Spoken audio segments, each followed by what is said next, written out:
अस्सलाम वालेकुम जी। शफीक अवान सलमान आबिद के साथ खबर लेके मैं इसाराना आपकी खिदमत में हाजिर हूँ। हमने थोड़ा सा प्रोग्राम में एक फॉर्मेट थोड़ा सा चेंज किया है। हमने कहा सुबह सुबह आपको तमाम अखबारात की जो अहम ख़बरें और लीड स्टोरीज़ जो हैं ज़रा वो आपसे शेयर कर ली जाएँ कि कौन सा अखबार ने किस खबर को लीड दिया है। तो मैंने कहा आपसे शेयर करूँ। एक्सप्रेस अखबार की जो लीड है वो है कि इनखला की तारीख बढ़ाना पड़ेगी अमेरिका, नताइज भुगतना होंगे तालिबान। जबकि जंग की जो लीड है वो भी अफ़गानिस्तान के हवाले से है और है कि अफ़गानिस्तान हुकूमत साजी सूरत हाल पेचीदा होगी। नवाए वक्त ने भी तालिबान के जो डेडलाइन है उसी को कवर किया है और उसकी हेडलाइन है कि गैर मुल्की फ़ौज का इनखला डेडलाइन नहीं बढ़ेगी। बड़ा साफ कैटेगोरिकली तालिबान का वो है।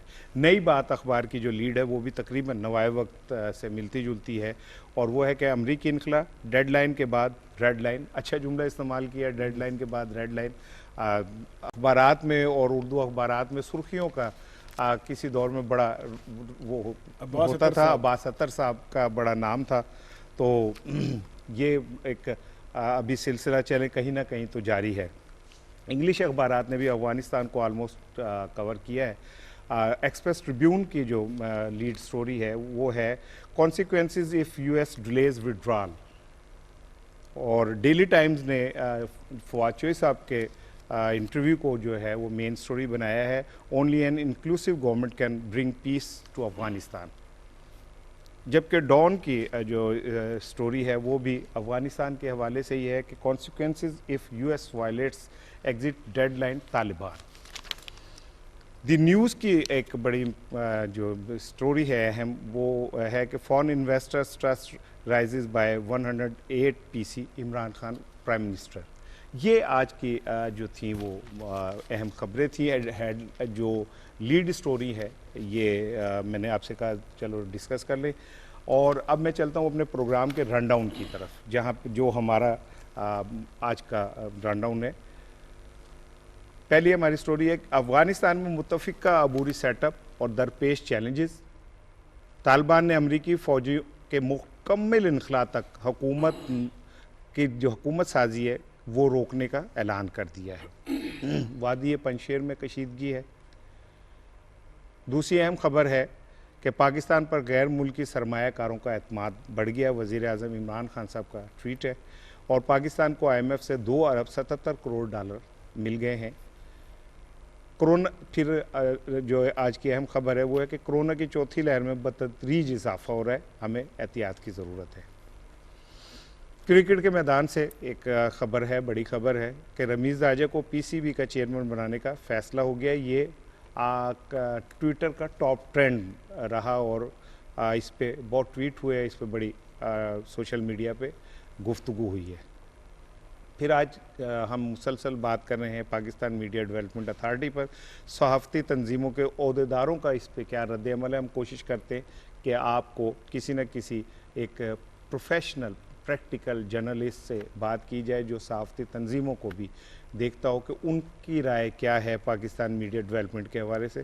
और आखिर में हम कौमी अखबारात के कालम और इदारी आपसे शेयर करेंगे। शफीक साहब अस्सलाम वालेकुम। सलमान साहब अस्सलाम वालेकुम साहब। मेरा ख्याल है कि डायरेक्ट चलते हैं अपने असल मौजू की तरफ। शफीक साहब, जो आज की 2 बड़ी खबरें हैं, एक खबर तो ये कि जो तालिबान हैं वो मुत्तफ़िका अबूरी सेटअप के ऊपर उनकी गुफ्तगू जारी है और इस हवाले से बेशुमार चैलेंजेस भी दरपेश है। ये इतना हिस्सा मैं आपसे करूँगा और अगला हिस्सा मैं सलमान साहब से करूँगा। एक ख़बर मैं और आपसे शेयर कर दूँ ताकि आपको वो हो जाए। गुज़िश्ता रोज़ तालिबान के कंट्रोल संभालने के बाद पहला जो है और लोया जरगा जो है वो हुआ, उसमें अफ़गानिस्तान की मुख्तलिफ़ सियासी जमातों ने और उनके रहनुमाओं नुमाइंदों ने शिरकत की। और इसमें रहनुमाओं के साथ 800 के करीब लगभग जो है उनमें उलमा भी शामिल थे। जैयद उलमा जो मुख्तलिफ़ मकतबा फ़िक्र के नुमाइंदे हैं वो थे। और सदारत जो थी वो दोहा मुज़ाकराती के टीम के जो अहम रुकन थे ना, मौलवी आमिर खान मुत्तकी, उन्होंने की। और इसमें उन्होंने गुफ्तगू हुई कि मिलजुल कर हो। आपको पता है कि अफगानिस्तान का एक ख़ास अंदाज है जरगा, जिसमें उन्हें समझ लें कोई उनकी बड़ी पार्लियामेंट उसे कहा सकता। तो आप समझते हैं कि जो ये चैलेंजेस हैं हुकूमत साजी के, और वो उनको दरपेश तो हैं, और अगर वो इसमें से निकल जाते हैं तो उनकी सबसे बड़ी कामयाबी है। Thank you. पहले मैं आपको दाद दूंगा, जो नया फॉर्मेट आपने इंट्रोड्यूस कराया है, इसमें लोगों को होता है एट ग्लांस सारी हेडलाइन मिल जाती हैं, तमाम कॉलम मिल जाते हैं, तमाम एडिटोरियल मिल जाते हैं, तो लोगों को एक पिक्चर मिल जाती है कि आज क्या है। बड़ा अच्छा। मैं तो स्क्रीन पे मैं बोलता हूँ, पीछे तो आप दोनों हैं। अच्छा। हम अब तो आपने अफगानिस्तान की बात, नए सेटअप की बात की जी। देखिए 20 साल बाद तालिबान आए और वो उनके पास बार बार कह चुके हैं जादू की छड़ी नहीं उनके पास। बिल्कुल। और जब वो तालिबान काबुल आए थे, उन्होंने क्या जेस्चर दिया था, हम बज़ौर ताकत हम अंदर नहीं आना चाहते, आप ट्रांसफर ऑफ पावर करें, इक़्तिदार को मुंतकिल करें पुरअमन तरीके से। लेकिन अपना वो जो उस वक्त अफगान सदर थे वो निकल लिए, वो उन्होंने पीछे मुड़ के देखे, अपने साथियों को छोड़, बहुत क्रिटिसिज्म हुआ। अगर वो अपना जो है आपका जो है इक़्तिदार इंतकाल इक़्तिदार पुरअमन तरीके से कर देते तो अब तक वहाँ गवर्नमेंट बन जाती, और अब तक वहाँ एक सेटअप बन जाता, जो वो कहा जा रहा है ना कि भाई कोई हुकूमत नहीं है, कोई ये नहीं है बस। अभी तक वैसे ये भी बड़े अचंभे की बात है कि ऐसा मुल्क दुनिया में एक ऐसा मुल्क है जो आज 10 दिन बाद भी बगैर हुकूमत के चल रहा है, और ये बहुत बड़ा कंसर्न है। अब तालिबान कर रहे हैं, उसमें पता क्या प्रैक्टिकली तालिबान की हुकूमत नहीं है। देखिए उनकी बड़ी जो पॉजिटिव बात है ना, वो सब धड़ों को शामिल करना चाहते हैं। हाँ। किसी को नाराज नहीं करना चाहते। इवन जो अपना शुमाली अफगानिस्तान है उनको भी साथ शामिल करना चाहते हैं। पंजशेर सारा वो कह रहे हैं कि भाई आप आए, आप हिस्सा बने इस हुकूमत का, कि हमने अब अफगानिस्तान को बनाना है, इसलिए देर हो रही है। और ये बड़ी अच्छी बात है कि सब धड़ों को ले आए कि कल कोई मुखालफत ना हो और एक पीसफुल प्रोसेस सारा हो। बिल्कुल ठीक है। मैं आपको सवाल करने से पहले अफगानिस्तान और तालिबान के हवाले से एक जो पैकेज है वो शेयर करना चाह रहा हूँ। मैं होना तो ये था शुरू में कर देता, लेकिन चूंकि चीज़ें थोड़ी गर्म थी तो मैं क्या ज़रा आपको शेयर करते पहले। तालिबान ने अमेरिका और बरतानिया को एक हफ्ते में अफगानिस्तान से निकलने की वार्निंग दे दी और कहा है कि एक हफ्ते में अफगानिस्तान से ना निकले तो नताइज भुगतने को तैयार रहें। अफगान तालिबान के तर्जुमान सुहेल शाहीन ने कहा है कि 31 अगस्त के बाद गैर मुल्की अफवाज के अफगानिस्तान में रुकने का मतलब कब्जे में तोसी समझा जाएगा। फौजी इनखला में तोसी पर रद्द अमल आएगा।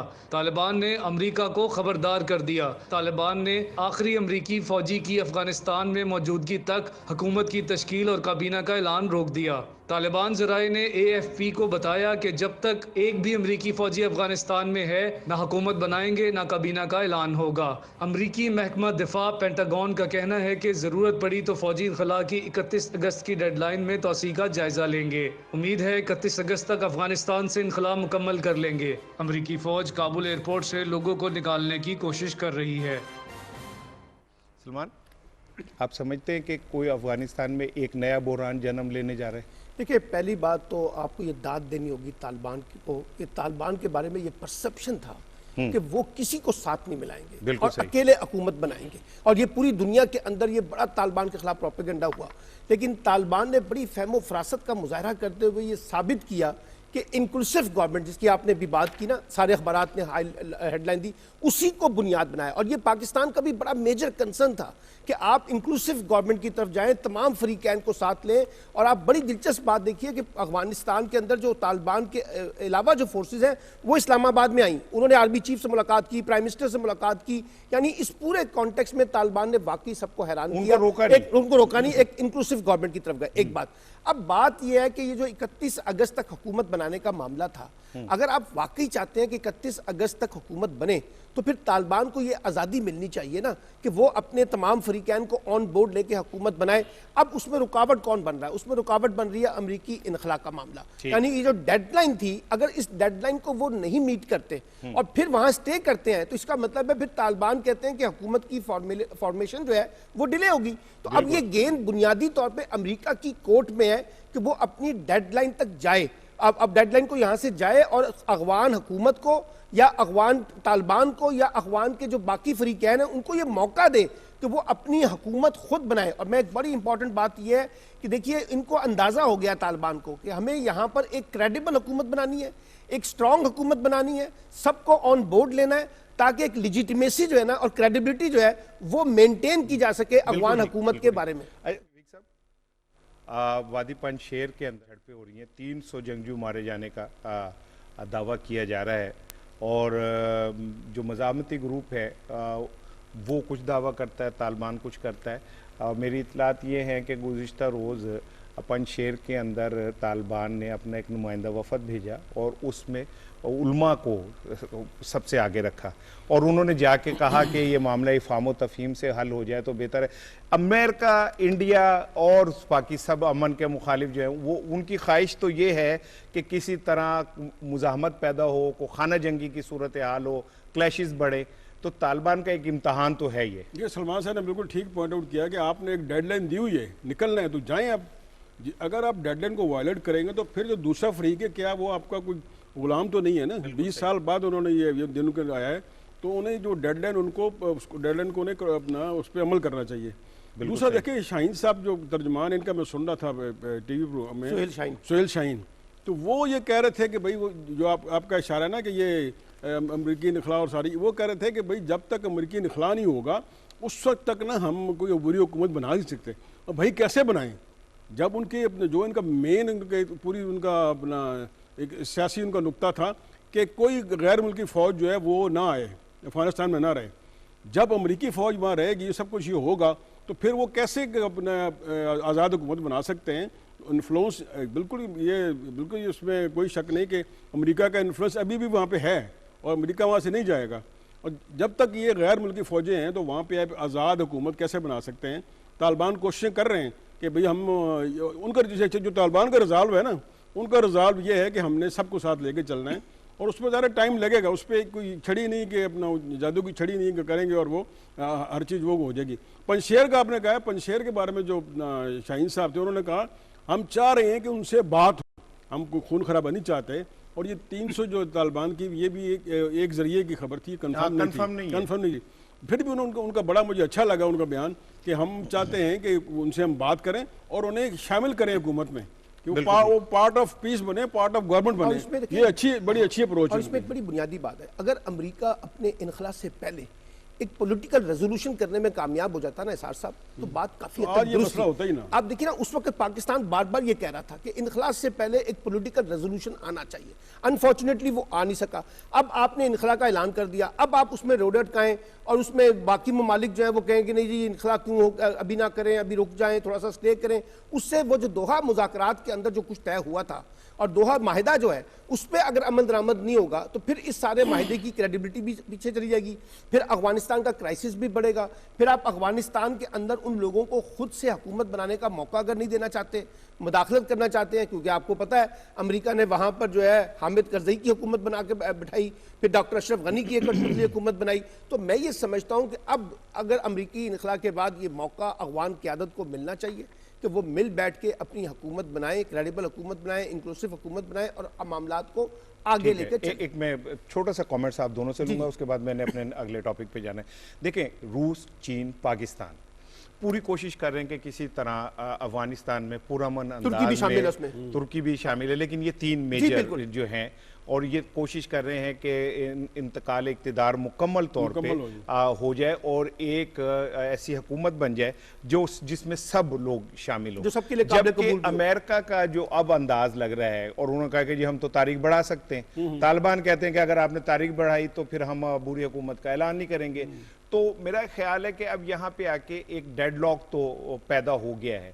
आप समझते हैं शफीक साहब कि पाकिस्तान को, चीन को, रूस को इस सिलसिले में मुदाखलत करनी चाहिए और अमेरिका को इस बात पे कन्विंस करना चाहिए कि जब आपने बंदे निकालने तो वक्त से निकालने, ताकि वो अपनी जो डेडलाइन है उसके मुताबिक अपने हुकूमत का ऐलान करें। कल जो इंटरव्यू दिया है फवाद साहब ने BBC को, उसमें उन्होंने कोट किया है कि प्राइम मिनिस्टर ने अशरफ गनी से कहा था कि जब अब ये कोई क्राइसिस नहीं था उनकी हुकूमत थी कि आप मखलूत हुकूमत बनाएं, सबको शामिल करें, कल आपको मुश्किल पेश आ सकती है।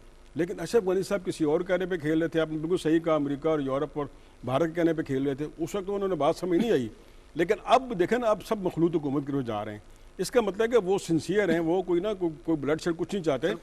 देखिए वो अशरफ गनी के तो स्टाइल से ऐसे लगता है कि वो तो ये चाहते थे कि मैं एक ऐसा खला छोड़ के जाऊं जो पूर्ण होने में वक्त लगे और उसमें ब्लड शेड हो, वो तो पैसे लेके नीवे होकर निकल गए। अब अमेरिका यहाँ स्टे करता है और ये कहता है कि हमने अभी इनखला नहीं करना और उसमें ताखीरी हरबे इख्तियार करता है, तो इसका मतलब तो फिर बड़ा वाज़ेह है ना इसार साहब कि अमेरिका प्रॉब्लम क्रिएट करना चाहता है इस खत्ते के अंदर, और यहाँ पर एक बदएतमादी की फिजा पैदा करके वो इंतशार पैदा करके जो भारत का एजेंडा है, जो अमेरिका कॉन्टेक्स्ट है कि जी अफगानिस्तान को डिस्टेबलाइज रखा जाए, यहाँ मुस्तहकम हुकूमत ना बने, यहाँ कोई अबूरी सेटअप ऐसा ना बने जो क्रेडिबल हो, लिजिटिमाइज हो। यानी भारत क्या चाहता है? भारत चाहता है कि तालिबान अपनी हुकूमत खुद बना ले, क्योंकि उनको लगता है कि तालिबान की हुकूमत बनने से इंतशार पैदा होगा। लेकिन हम ये चाह रहे हैं, पाकिस्तान ये चाहता है, तालिबान ये कह रहे हैं कि इंक्लूसिव गवर्नमेंट, तो अब भारत को बड़ी परेशानी लगी है कि अगर इंक्लूसिव गवर्नमेंट आ गई तो फिर उसकी इंटरनेशनल लेजिटिमेसी जो है वो बढ़ जाएगी। बिल्कुल ठीक है। एक अच्छी खबर आपसे शेयर करूंगा, लेकिन वो मैं चाह रहा हूँ कि पहले एक रिपोर्ट आपको दिखाऊं, फिर उसके बाद उस पर शेयर करता हूँ।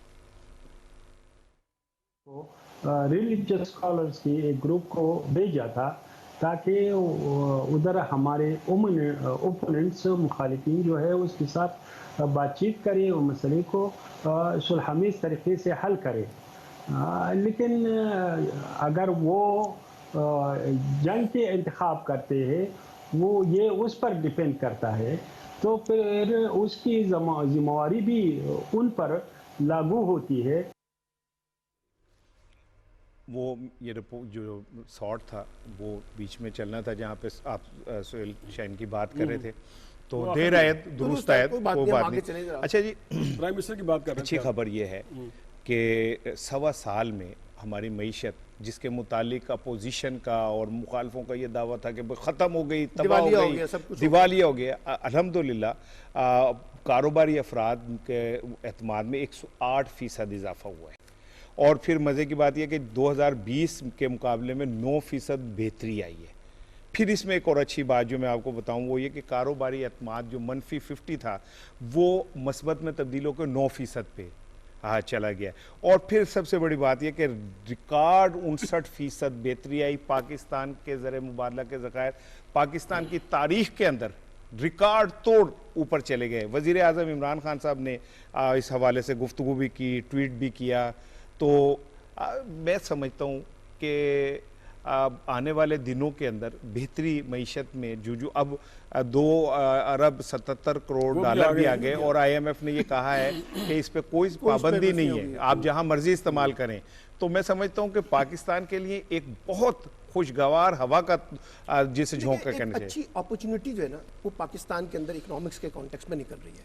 वो जो बुरा वक्त था ना जिसमें हमें बड़ी मुश्किलात थी, दिवालिया की बातें हो रही थी, नाकामी की बातें हो रही थी, अब उससे निकल के उम्मीद की बातें हो रही है। और ये जितने इंडिकेटर्स हैं ये सिर्फ आप और मैं नहीं शेयर कर रहे साराना साहब या प्राइम मिनिस्टर शेयर नहीं कर रहे, इंटरनेशनल इदारे, मूडी की रिपोर्ट आपने देखी, उसके अंदर भी कहा गया, एशियन डेवलपमेंट बैंक की रिपोर्ट आपने देखी, IMF की रिपोर्ट के अंदर भी इन चीजों का जिक्र है, यानी कि पाकिस्तान बेहतरी की तरफ जा रहा है। इवन हमारे FATF जो हमारे सबसे ज्यादा देखिए ना, आपने उसके 26 पॉइंट जो है आपने उसके ऊपर मनोन अमल कर लिया है, उसमें बड़ा सेटिस्फैक्टरी नोट है। अच्छा, अब ये है कि इससे एक पूरी इकोनॉमिक एक्टिविटी जनरेट होगी ना पाकिस्तान के अंदर। अच्छा, वो जब इकोनॉमिक एक्टिविटी जनरेट होगी, पैसा आएगा। कल हमने बात की थी, ये जो भी आपने बात की, सरमायाकारों को इत्मीनान मिल रहा है, कारोबारी तबके को इत्मीनान मिल रहा है, पहली दफा किसान जो है वो बड़ा खुशहाल आपको नजर आता है। ये ऐसे इंडिकेटर्स हैं जिनकी बुनियाद पे हम ये कह सकते हैं कि पाकिस्तान आगे की तरफ जा रहा है। अगले 1-1.5 साल में आपको इकोनॉमिक्स के कॉन्टेक्स्ट में अच्छी खबरें सुनने को मिलेंगी और आम आदमी का इत्मीनान जो है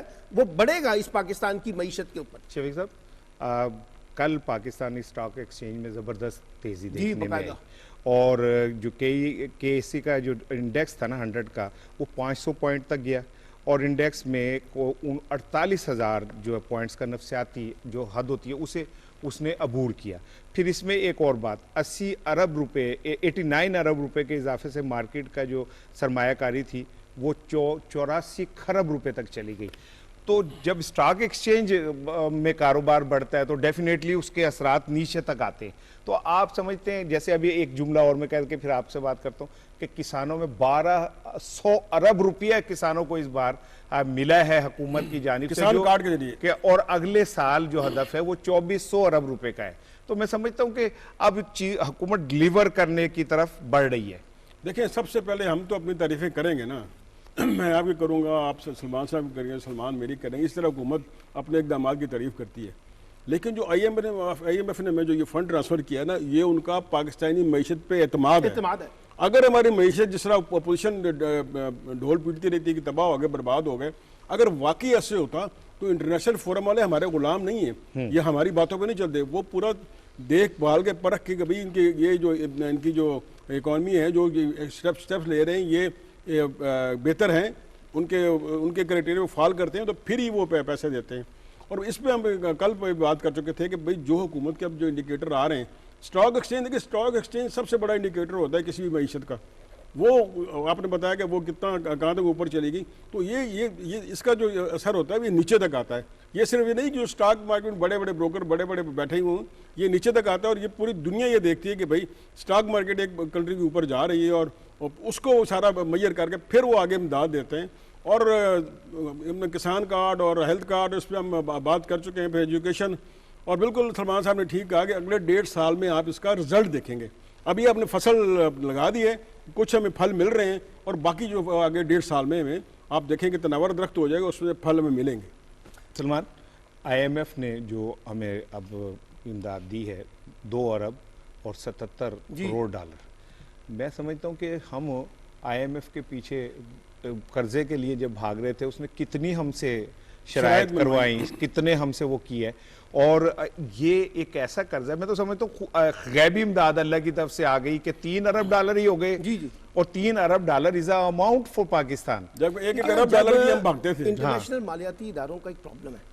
इंटरनेशनल मालियाती इदारे ये देखते हैं कि जब एक डायरेक्शन जो है ना वजह हो जाए ना, और उनको लगता है कि बात आगे चल पड़ी है, ट्रेन आगे चल पड़ी है, गाड़ी आगे चल पड़ी है, फिर वो वहां पर इन्वेस्टमेंट करते हैं। अच्छा, इसी तरीके से आप देखिए जो बाहर बैठे हुए सरमायाकार होते हैं ना, वो भी आपके मुल्क में उस वक्त सरमायाकारी करते हैं जब उनको एक इन्वायरमेंट नजर आता है, जब उनको एक साजगार माहौल मिलता है। उनको बिजनेस, आप देखिए ना, इस हुकूमत ने बिजनेस अपॉर्चुनिटीज तो लोगों को दी है ना।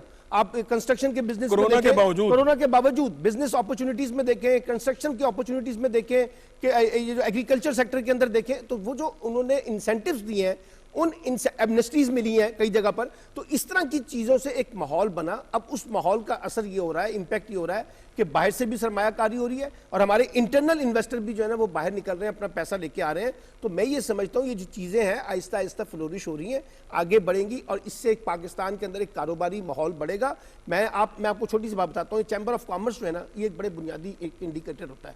अब आप कोई एक चैम्बर ऑफ कॉमर्स उठाएं और जरा पूछें उनसे कि इस वक्त क्या आप मुतमईन नजर आते हैं, वो ये कहते हैं कि जनाब इस वक्त हम सेटिस्फैक्ट्री नोट के ऊपर है, हमें लगता है कि ट्रेन चल पड़ी है, गाड़ी चल पड़ी है। अगर ये इसी तरीके से लिए, और बिजनेस कम्युनिटीज के जो कंसर्न्स हैं, आपको याद होगा आर्मी चीफ से भी मुलाकातें उनकी हुई हैं, आपको याद है प्राइम मिनिस्टर से भी उनकी मुलाकातें हुई हैं, आपको याद है गवर्नर लेवल के ऊपर भी उनसे मुलाकातें हुई हैं। उन सब के कंसर्न्स को जब आपने एड्रेस किया है, तो आज आपका जो बिजनेस कम्युनिटी है वो आपको यहाँ पे खड़ी नजर आती है आपके साथ। एक फिक्र में प्राइम मिनिस्टर ने आपको याद होगा कहा था कंस्ट्रक्शन इंडस्ट्री, हाँ जी, उसको आप बूम दें तो कोई साथ उसके 200-300 छोटी इंडस्ट्रियां वो भी डेवलप होती हैं।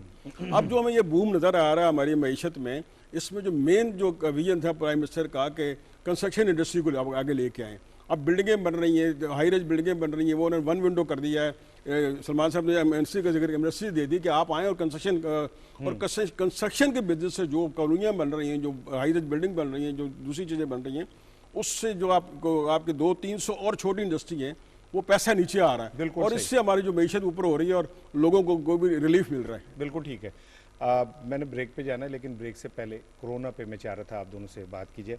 80 अफराद जाँ बहक हुए हैं गुज़िश्ता रोज़, और 3772 नए केसेस आए। कोरोना एक दफ़ा फिर थोड़ा सा बढ़ रहा है। क्या वजह है शफीक साहब कि बतौर कौम हम जो SOPs हैं और जो हम ये तो हमारी अपनी ज़िंदगी का मसला है। न्यूजीलैंड को ले लें आप, इवन ऑस्ट्रेलिया इस टाइम शदीद मुश्किलात का शिकार है। वहाँ पे कई शहरों में, पर्थ में, एडिलेड में उन्होंने लॉकडाउन किया हुआ, लेकिन लॉकडाउन का मतलब लॉकडाउन है, बिल्कुल। वहाँ पे SOPs का मतलब SOPs है। हम लोग कोरोना को भी इतना इजी लेते हैं जैसे कोई खेल है, और उसका नतीजा ये है कि वो फिर कोरोना 25,000 अमवात हो चुकी हैं कल तक हमारी।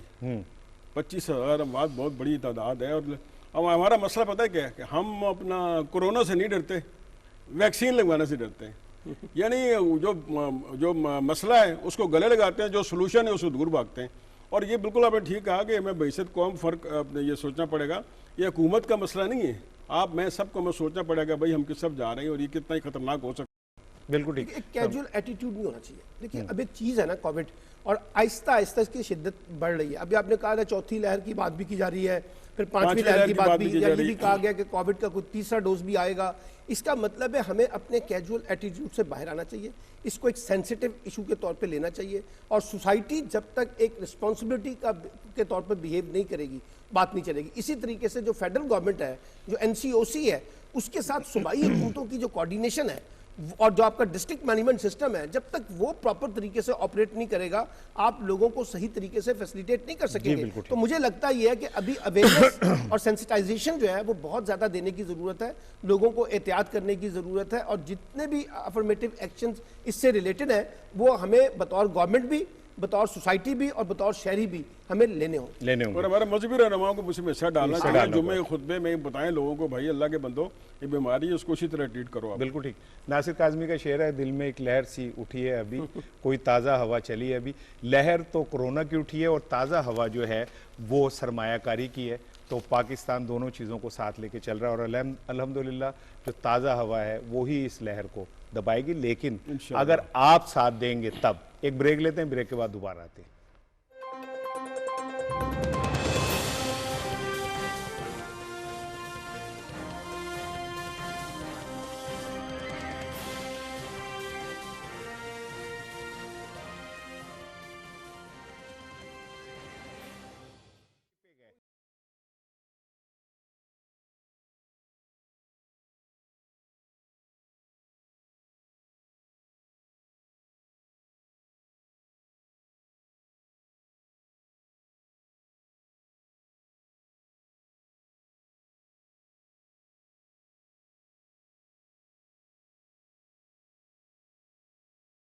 मैं हूं मोहम्मद शोएब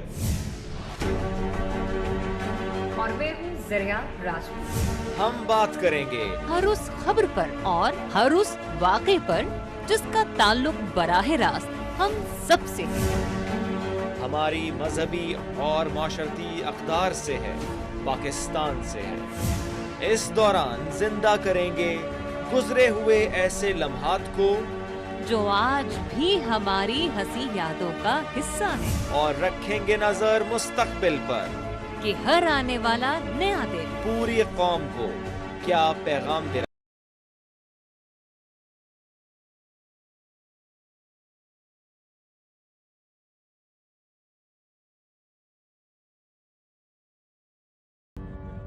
अच्छा सुन ले, रमीज राजा के बाद हमने जाना है मीडिया डेवलपमेंट अथॉरिटी के ऊपर, आपने बीपर करना है, और आखिर में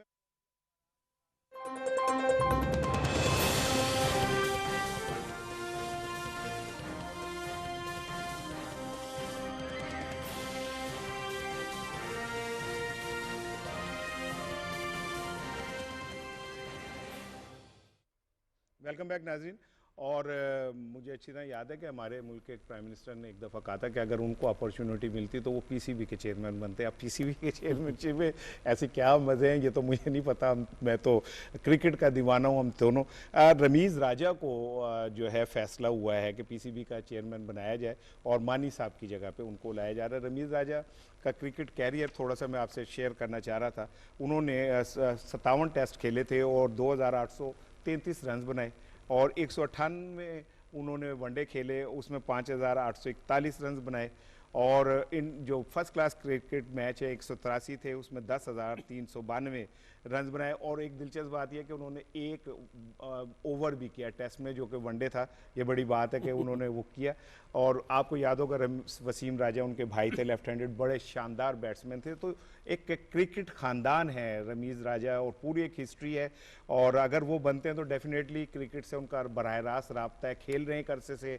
उसके बाद वो फिर कमेंटेटर के तौर पे उन्होंने अपना बड़ा नाम बनवाया। वो देखते हैं कि अब ये फैसला कैसे है। मैं तो सलमान से शुरू करूंगा कि क्रिकेट इनकी कमजोरी है, इनकी कमजोरी है। सलमान साहब, तो आप बड़ा सुबह सुबह मुझे बता रहे होते हैं कि वेस्ट इंडीज के इतने आउट हो गए और ये हो गए। तो देखिए, एक तो ये कि रमीज राजा जो है ना वो बड़े एक्सपीरियंस प्लेयर है, अच्छा, आपने उनके कैरियर के अंदर एक पोर्शन मिस कर दिया, वो एक बहुत बड़े कमेंटेटर के तौर पर भी आए और आप हाँ, और वो कमेंटेटर के तौर पर ना सिर्फ वो खुद आए, उन्होंने बहुत से खिलाड़ियों को इस शोबे के अंदर डाला और क्रिकेट का बड़ा वसी तजर्बा रखते हैं, उसकी वुसअत को समझते हैं, जदीद क्रिकेट जो आ रही है उसको समझते हैं। मैं ये समझता हूँ कि रमीज़ राजा इस वक्त एक बेस्ट चॉइस है पीसीबी के कॉन्टेक्स्ट में। अगर ये चेयरमैन बनते हैं पीसीबी के तो इससे क्रिकेट हमारी आगे बढ़ेगी, पीछे नहीं जाएगी।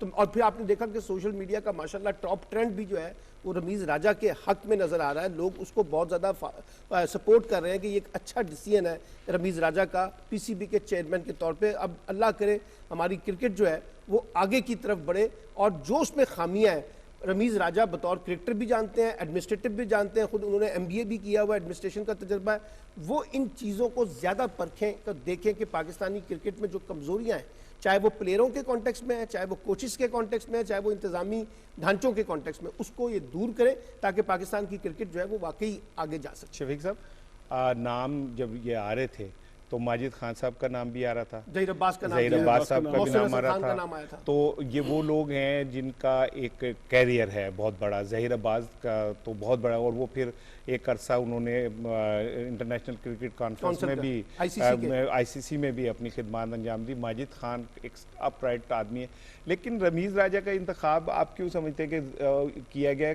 शायद इसलिए कि वो ज़रा फ्रेश हैं और उनके क्रिकेट बोर्ड से भी अच्छे ताल्लुकात हैं। देखिए, रमीज़ राजा काफ़ी अरसे से क्रिकेट में इन है ना, आप देखें वो कमेंट्री भी कर रहे हैं और सारा उनका कैरियर भी आपने सारा बताया है, और वो अपना इन मौज़ूआत पे वो कुड़ते रहते हैं। आप उनकी कमेंट्री सुने, आप उनके ना TV इंटरव्यू सुने, और जो उनके इंटरव्यू हाल ही में आए हैं कि वो डे 1 से कह रहे हैं कि भाई क्रिकेट का ढांचा चेंज करें, क्रिकेट में क्रिकेट बोर्ड में तब्दीली ऐसे लाएँ कि क्रिकेट को आगे बेहतर हो सके। हम दुआ करते हैं कि भाई वो क्रिकेट को बेहतर बनाए और हमें भी कोई फतवात, हमें भी कुछ चीज़ें मिलें। आप देखें ना, असल मसला है खिलाड़ियों की ट्रेनिंग। जैसे हम पहले ओलंपिक से बात करते थे कि भाई जितना वो पैसा खर्च करते हैं उस पर, उनके लेविश, उनके एक्सपेंसेस पे और उनकी फैमिलियों को वहाँ बाहर ले जाने के, अगर वही वो ये इस पर करते हैं। और रमीज़ राजा को चाहिए कि जो देखें उनकी नज़र उस पर सब पे ये सारा जिक्र करते रहे हैं वो कि भाई ये खामियाँ, ये खराबियाँ हैं, तो ये अपना उनको इस चीज़ का इदराक है और वो उस पर अमल दरामद करें। और आप बिल्कुल, मैं तो कहना घोड़ा फाड़ लेंगे, गंडासा फाड़ लें सुल्तान रही वाला। अच्छा, जो उसमें ना इंडियन क्रिकेट है ना, उसको वॉश करके एक नया सेटअप, नई एनवायरनमेंट। कल देखें, कल वसीम राजा का बर्थडे था। अच्छा बर्थडे था, और रमीज़ राजा दूसरे भाई को उन्होंने इतना बड़ा ये अपना ऑफिस दिया, और अभी तो हर बोर्ड में जाएगा, लेकिन कितना खुशी का मौका उनके लिए। उनके बड़े भाई जो हैं वसीम राजा, उनके बर्थडे वाले दिन उनको ये सेलेक्ट किया कि हमारी दुआ है कि क्रिकेट को बेहतर करें। पूरे पाकिस्तानी हम हमारे समेत कौन क्या चाहते हैं। क्या बैट्समैन थे यार, फिर आपको पता है कि वहाँ इंग्लैंड में वो पढ़ाते भी रहे वसीम राजा, और एक स्टाइलिश लेफ्ट हैंडेड। हम तो देखते थे वेस्ट इंडीज के जब एक हवा था ना, तो हवा था कि वेस्ट इंडीज के बॉलर काली आंधी आ रहे, तो हम डरते होते थे। और वो जिस तरह उनकी शॉर्ट पिच गेंदों को पुल करते थे और हुक करते थे, तो हम कहते थे बड़ा जीदार है। सलमान साहब, एक चीज़ पाकिस्तान का अलमिया माजी में ये रहा कि जिसने कभी मट्टी पे पैर नहीं रखा होता था उसे रेसलिंग का चेयरमैन बना देते थे, जिसने कभी किसी से पूरी तरह ताकत से हाथ नहीं मिलाया होता था उसे कबड्डी का चेयरमैन बना देते थे, जिसने कभी सारी ज़िंदगी किसी रिंग के अंदर जाकर टेलीविज़न पे भी नहीं देखा होता था उसको आप बॉक्सिंग का क्या नाम है वो बना देते थे चेयरमैन। एक बंदे का ऐसा जिसका बराह रास्त ताल्लुक है, ये बनाना बहुत, मैं समझता हूं बात ये होती है कि राइट पोजीशन पे ना राइट पर्सन जो है अगर वो आ जाए तो चीज़ें ठीक हो जाती हैं। एक और दूसरा, उनको खुद मुख्तारी दी जाए, फैसले करने की आज़ादी दी जाए, और ढांचों के अंदर देखिए हमारा काम, मैं आपको बताऊं, क्रिकेट समेत कोई भी शोबा आप उठा लें रवायती तरीके से ठीक होने वाला नहीं है। इसमें बड़ी एफर्मेटिव एक्शंस के तहत गैर मामूली इक़दामात के साथ कड़वी गोलियां लेनी पड़ेंगी और एक बड़ी रिफॉर्म्स लानी पड़ेंगी आपको अपने खेलों के अंदर। पाकिस्तान को अपना मुकाम जो है न सिर्फ क्रिकेट बल्कि बाकी खेलों के अंदर भी लाना पड़ेगा। अभी ओलंपिक्स हमने ख़त्म हुई, हमें पता चला है कि हम कहाँ खड़े हैं। तो मेरा ख्याल है कि अब ये मौका आ गया है कि रमीज़ राजा के पास एक पूरा रोड मैप है। मैंने उनका एक पूरा इंटरव्यू सुना था जिसमें उन्होंने कहा था कि उनके पास एक जामे प्लान है। अगर उनके पास जामे प्लान है तो वो सिर्फ अकेले ना लें, बाकी लोगों से मुशावरत करें और उसको एक हतमी शक्ल दें और एक रोड मैप के तहत पाकिस्तान की क्रिकेट में बुनियादी नोयत की तब्दीलियां ला के, जैसे ऑस्ट्रेलिया है यानी एक प्लेयर बाहर निकलता है, 5 मुतबादल प्लेयर बैठे होते हैं। इंडिया को देखें, एक प्लेयर बाहर निकलता है, 5 मुतबादल प्लेयर बैठे होते हैं। हमारे पास एक प्लेयर बाहर निकलता है, 5 सिफारशी बैठे होते हैं। हमारे पास प्लेयर कोई नहीं है। तो मेरा ख्याल है कि हर पोजीशन के ऊपर हमें मुतबादल प्लेयर्स तैयार करने हैं, एक अच्छी टीम बनानी है, फास्ट बॉलर बनाने हैं, फील्डिंग को देखना है। तो मेरा ख्याल है कि ये बड़ी अच्छी सिलेक्शन होगी अगर ये वर्किंग अकेडमीज तो हमारी काम कर रही हैं। पीसीबी की जो अकेडमी जी उसमें अच्छे लोग सामने आ रहे हैं, नए लड़के। फिर जितने भी हमारे प्रोफेशनल क्रिकेटर्स हैं उन्हीं को बराह रास्त उसमें लाया जा रहा है। तो मैं समझता हूँ कि थोड़ा वक्त तो लगेगा, लेकिन क्रिकेट का ढांचा अगर ऑस्ट्रेलिया की तर्ज पे या इंडिया की तर्ज पे या इंग्लैंड की तर्ज पे अगर बन जाता है तो इन फ्यूचर उसके रिजल्ट तो आएंगे। देखिए अभी तो चेयरमैन जो अपना जिनको भी इंट्रोड्यूस कराया गया है, ये खुद खिलाड़ी हैं। इन्हें फील्ड का भी पता है कि फील्ड में क्या मसला होता है, इन्हें ड्रेसिंग रूम का भी पता है, इन्हें वो भी पता है कि भाई टीम की सिलेक्शन का इसमें क्या अपना क्या क्या उसमें पैरामीटर होते हैं। और ये अपने मैनेजमेंट में भी इनको जो उन्होंने जिक्र किया, मैंने भी सुना है, वो पूरा उन्होंने अपना रोड मैप दिया है कि ये चीज़ें ठीक। अब हमारी दुआ है कि वो उसको इम्प्लीमेंट भी कर सकें और सिर्फ ना सिर्फ अपना मुल्क का बल्कि अपने भाई का भी नाम ऊंचा रखें कि वो फिर जो प्राइम मिनिस्टर ने एतमाद किया उस पर उसके ऊपर भी पूरा उतरे कि ये सारा उन्होंने पूरा ये इतना बड़ा उन्होंने ऑफिस दिया है। तो उम्मीद कर सकते हैं, दुआ कर सकते हैं कि वो इसको बेहतर करें और वो मेरा ख्याल है जो उनका बातें सुनते रहे वो बेहतरी की तरफ जाएंगे। अच्छा, ये जो सोशल मीडिया में ये जो टॉप ट्रेंड बनते हैं ट्विटर के, ये वो 2 तरह के हैं ना। एक तो है मसनूई जो भारत से जनरेट होते हैं, अफगानिस्तान से होते हैं, फेक होते हैं और वो डैमेजिंग होते हैं, वो हाइब्रिड वार का हिस्सा होते हैं। एक होते हैं अवाम की तरफ से जो ट्रेंड बनता है। कल रमीज राजा टॉप ट्रेंड थे और मेरा ख्याल है कि जब तक वो चेयर पे नहीं बैठ जाते टॉप ट्रेंड, फिलहाल तो मुझे लगता है कि रमीज राजा ही हैं। वही चलेंगे जब और तक ये देखिए ऑफिस ले लेते हैं। टॉप ट्रेंड के पीछे भी एक पॉलिटिक्स है, जैसे आपने कहा ना। हम जब सोशल मीडिया के टॉप ट्रेंड्स देखते हैं तो उसमें एक पॉलिटिक्स आपको नजर आती है कि किसी एक खास एंगलिंग से, एक खास मकसद से चीजों को हाईलाइट करना। अच्छा, कुछ तो है इंडिविजुअल्स, उस पर तो हमें नजर आते हैं, जैसे आपने कल इसका कहा, रमीज इंटरनेशनल फोर्सेस ऐसे टॉप ट्रेंड्स इंट्रोड्यूस करवाती हैं जिससे वो अपने पॉलिटिकल इंटरेस्ट जो है ना उसको वॉच करती हैं। जैसे हमने पिछले दिनों जिक्र किया था कि सिविल वॉर इन कराची, हमने कहा सैंक्शन इन पाकिस्तान। तो ये चीज़ें भी हैं जो सोशल मीडिया को ऑब्जर्व करना पड़ता है हमें कि क्या वो ट्रेंड्स हैं और किस मकसद के तहत, किस सोच के साथ, किस फिक्र के साथ और किस एजेंडे के तहत इन ट्रेंड्स को आगे बढ़ाया जाता है। सब ट्रेंड जो है ना, ट्रेंड पॉपुलैरिटी शो करती है। किसी भी इशू पे टॉपिक पे ट्रेंड बनता है ना, तो ये ट्रेंड वैसे नहीं बन जाता। इसके एक सर्टेन क्राइटेरिया है ट्विटर के पास।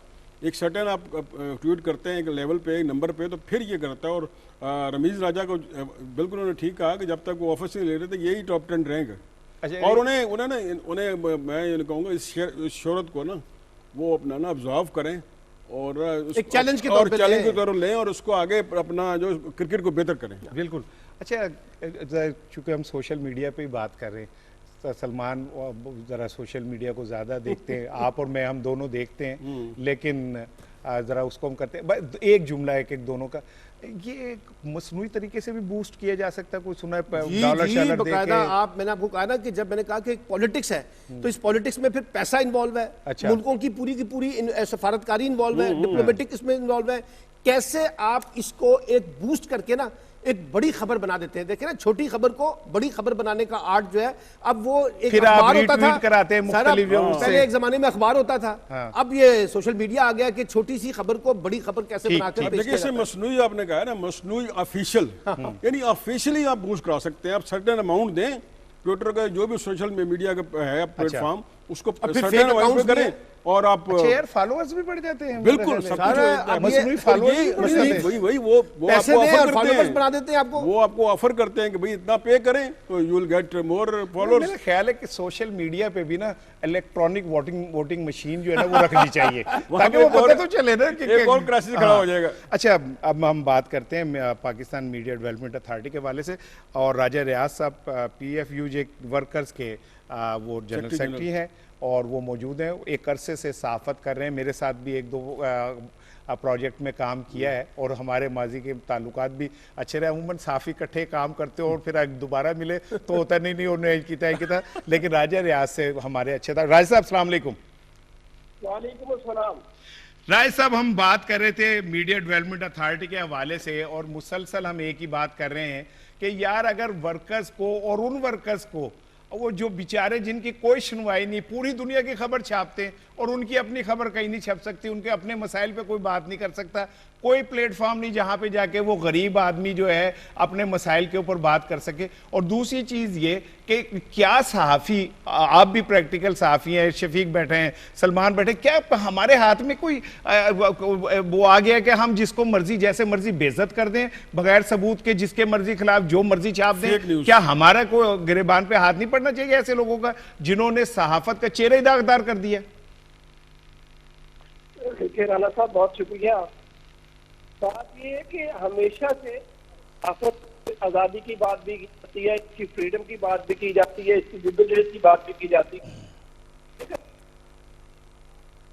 जी जी जी जी, ऐसा हम सुन रहे हैं। तो हमारे दोस्त जो होते हैं बात करते हैं वो भी भूल जाते हैं, और वो है कि सहाफत जिम्मेदारी के साथ, जी जी, आपके साथ एक बिल्कुल आज़ादी को इंश्योर करते हैं, अपनी जिम्मेदारियां निभाते हुए अपनी जिम्मेदारी का आप तयन करते हैं कि भाई ये मेरा, यहाँ पे मेरा नेशनल इंटरेस्ट है, यहाँ पे मेरा अदारे हैं, यहाँ पर जो है मेरा एक मेरे रिलीजन का मामला है, तो आप उनको। अच्छा राय साहब शफीक अवान बोल रहा हूँ।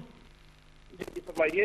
राय साहब, ये फवाद चौधरी साहब ने अभी 2 ट्वीट किए हैं, मैंने आपने भी देखे होंगे कि वर्कर्स के हकूक पे और फेक न्यूज़ पे, इस पे कोई बातचीत नहीं हो सकती, इस पे कोई समझौता नहीं हो सकता, बाकी तमाम शुक्कों पे बात हो सकती है। तो इसके बारे में क्या कहेंगे आप? देखिए बात सुने जी, इस बिल पर हमें साथ है, लेकिन हमें इसकी कुछ शिक्कों पर तहफ़्फ़ुज़ात है। जैसे मैं 49 जरा ब्रीफ कर दें क्या है?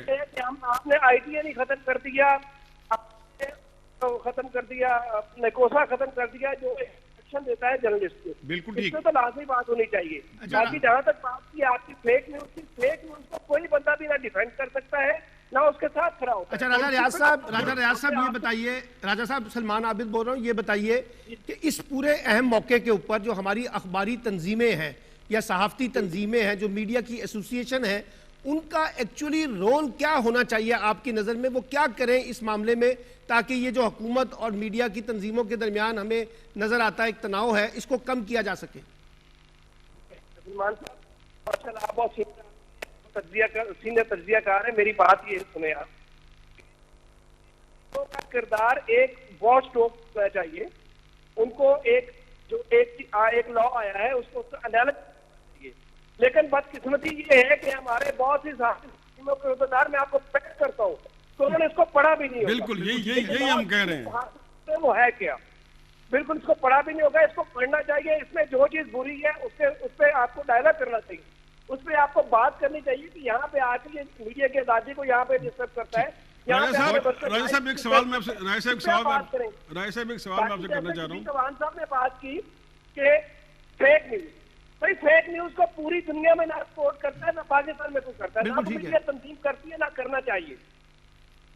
ठीक, बहुत शुक्रिया राजा साहब, बहुत शुक्रिया। मैंने पता क्यों, अभी 3-4 चीजें रहती हैं और मैं चाह रहा हूँ कि उसे जल्द से जल्द कवर करें। हम एक हमारा जो सेगमेंट है वो है टॉक शोज जो मुख्तलिफ चैनल्स के ऊपर चलते हैं। गुज़िश्ता रोज मैंने और आपने, हमने सब ने जितने टॉक शोज देखे उन पे अफगानिस्तान जो था वो छाया हुआ था, एक ही बात जो थी, एक हफ्ते से वही छाया, और उसमें आज चाह रहा था कि आप सोने नहीं देते यार, 12 बजे तक हमसे वो सारे शो दिखा, फिर उस पर आप रात 2 बजे तक हमसे बहस करते रहते, सोए भी करें। अच्छा, जब 2 बजे बहस खत्म हो जाती है ना और मैं सोने लगता हूँ, फिर ये खबरें भेजनी शुरू कर देता मुझे कि अब ये आदत भी गल करनी है, आदत भी गल करनी है। कल शाजिब खानज़ादा के शो के अंदर जो सेल शाहीन साहब थे, तर्जुमान हैं, उनके साथ उनकी गुफ्तगू थी, तो उसमें उन्होंने कहा कि अगर हम चाहें तो पंजशेर पे हम एक दिन में कब्जा कर सकते हैं, लेकिन हम ऐसा नहीं करेंगे। जो गुफ्तगू हुई उसका एक शॉर्ट में चाह रहा था कि मैं आपको सुनाऊं, उसके बाद इस तरफ आते हैं।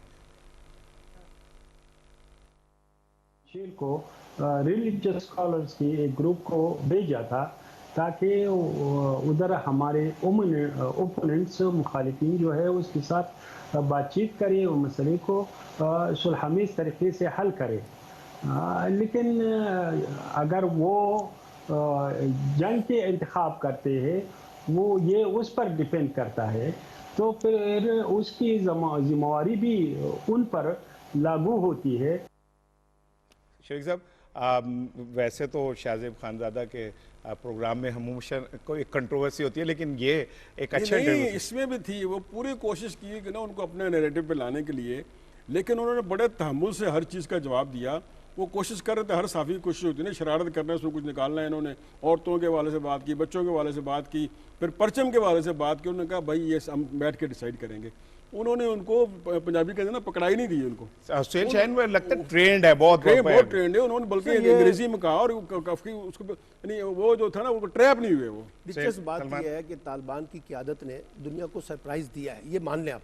अब ज़बीउल्लाह मुजाहिद साहब हो, सोहेल शाहीन साहब हो, तालिबान की दीगर क़यादत हो, जिस तरीके से गुफ्तगू कर रहे हैं ना, लगता यह है कि उन्होंने माजी की गलतियों से सीख के सफारती अदाब भी सीखे, डिप्लोमेटिक एटीट्यूड्स भी सीखा है और डिप्लोमेटिक चलाकियां भी देख ली हैं कि कौन किस तरह से किसको ट्रैप करने की कोशिश करता है। तो एजुकेटेड भी हैं, अंग्रेजी को भी समझते हैं। तो मेरा ख्याल है कि यार इनको एक थोड़ा सा तजर्बा हो गया है। वो जो माजी का गलतियां थी ना, उससे ये बाहर निकलकर एक आउट ऑफ द बॉक्स नई चीजों को देखने की कोशिश कर रहा है। अच्छा, मैं ना एक कॉलम और एक एडिटोरियल आपसे शेयर करना चाह रहा था। प्रोग्राम का वक्त खत्म हो रहा है और हालांकि इस पे मुझे ज़्यादा देर बात करनी चाहिए थी, लेकिन हम चीज़ों में इस तरह चले गए। डॉन का एडिटोरियल है और वो है कि फ्रैक्चर्ड ऑपोजिशन। उसका मैं एक आपको एक पैरा सुनाता हूँ, उस पर फिर आपसे कहूँगा। कहते हैं with this problem is fairly certain that the Peoples Party and PMLN will go their own veg.